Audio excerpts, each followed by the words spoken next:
আত্মীয়ের সাথে আপনি চিরতরের সম্পর্ক ছিন্ন করে ফেলছেন, কোনো যোগাযোগ নাই, একদম সম্পর্ক কাট করে ফেলছেন, আপনি হারামে লিপ্ত আছেন। এখন কথা হলো কারা আত্মীয়?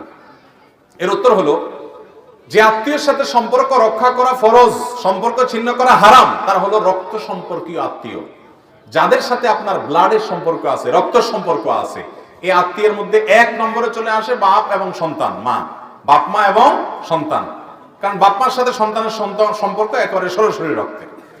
এরপরে হলো ভাই বোন, তারপরে ভাতিজা ভাতিজি, তারপরে চাচা ফুফু, দাদা দাদি, এরা সব রক্ত সম্পর্কীয়।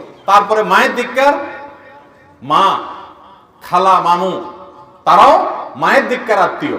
কিন্তু এক নম্বরের যাদের আত্মীয়তার সম্পর্ক আপনার সাথে সবচেয়ে বেশি, যাদের ব্লাডের সম্পর্ক আপনার সাথে একবারে প্রথম সারির, তারা হলো আপনার বাবার দিককার যারা আছেন, বাবা, চাচা, দাদা দাদি, ভাই বোন এবং মা বাপ, ভাতিজা ভাতিজি, এরা। আমাদের দেশে এই সমস্ত আত্মীয়দের সাথে বরং আরো লাগালাগি বেশি থাকে, ঠিক না বেঠিক? ওই দূরের কোথাকার কোন আত্মীয়, তার সাথে খুব দোস্তি। আমি এই জন্য বলি আত্মীয়তার তিনটা ক্লাস আছে ভাই। এক নম্বর ক্লাসের আত্মীয় হলো এই যাদের কথা বললাম, বাপ, ফুফু, চাচা, দাদা দাদি, ভাই বোন, ছেলে মেয়ে, ভাতিজা ভাতিজি, এরা। আর দুই নম্বর বা দ্বিতীয় শ্রেণীর আত্মীয় হলো মায়ের দিককার যারা আছেন, মামু, খালু, আরে মামু, আপনার খালা, তারপরে আপনার নানা নানি, এরা। আর তিন নম্বর আত্মীয়, অর্থাৎ থার্ড ক্লাস আর কি, থার্ড ক্লাসটা বললাম না, তিন নম্বর হলো শ্বশুর বাড়ি। থার্ড ক্লাস বললে আরেক মুসিবত, মহিলারা রাগ হয়ে যাবে। থার্ড ক্লাস না, তৃতীয় প্রকারে যায় পড়ে কোনটা? আর আমাদের দেশে ওইটা এখন কয় নম্বরের? এক নম্বরে। ভাইরা আমার, এটাও ঠিক যে যারা এক নম্বরের আত্মীয়, তারা অনেক সময় এত শত্রুতা করে যে দেখা যায় দুনিয়ার কেউ এত ক্ষতি করে না চাচারা যত ক্ষতি করে, দুনিয়ার কেউ এত শত্রুতা করে না ফুফুরা যত লেগে থাকে, এত শত্রুতা কেউ করে না ভাই যত লেগে থাকে। যদি কোনো আত্মীয় আপনার সাথে এরকম আচরণ করে, ও তো কপাল পড়া, কারণ সে আত্মীয়কে কষ্ট দিচ্ছে, ও তো হারাম করতেছে। কিন্তু আপনি আপনার জায়গা থেকে চেষ্টা করেন অন্তত তার সাথে কানেক্টেড থাকার। যদি সে আপনার ক্ষতি করে কানেক্টেড হলে, তাহলে আপনি দূরে থাকেন, কিন্তু তা না হলে যথাসম্ভব তার সাথে মিলেমিশে থাকার চেষ্টা করেন।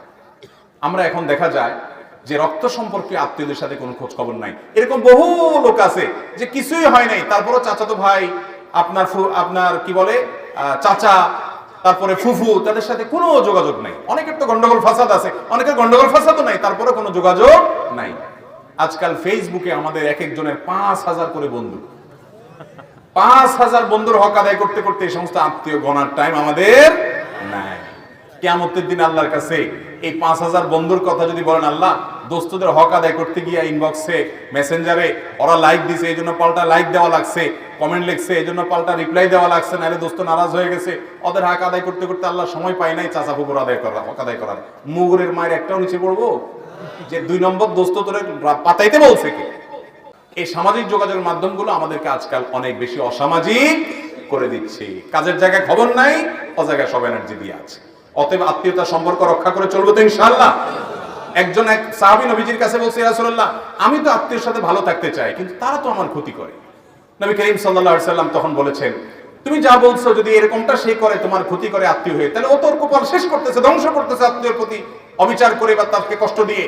কিন্তু তুমি মনে রাখবা, লাইসাল ওয়াসিলু বিল মুকাফি, তোমার আত্মীয় তোমার সাথে ভালো আচরণ করলে তুমিও ভালো আচরণ করো, সে তোমার ছেলেকে গিফট দেয় তুমিও তার ছেলেকে গিফট দাও, এর নাম আত্মীয়তার সম্পর্ক রক্ষা করা না। এটা তো যে কোনো মানুষই ভালো করলে তার সাথে পাল্টা আরেকজন ভালো করে।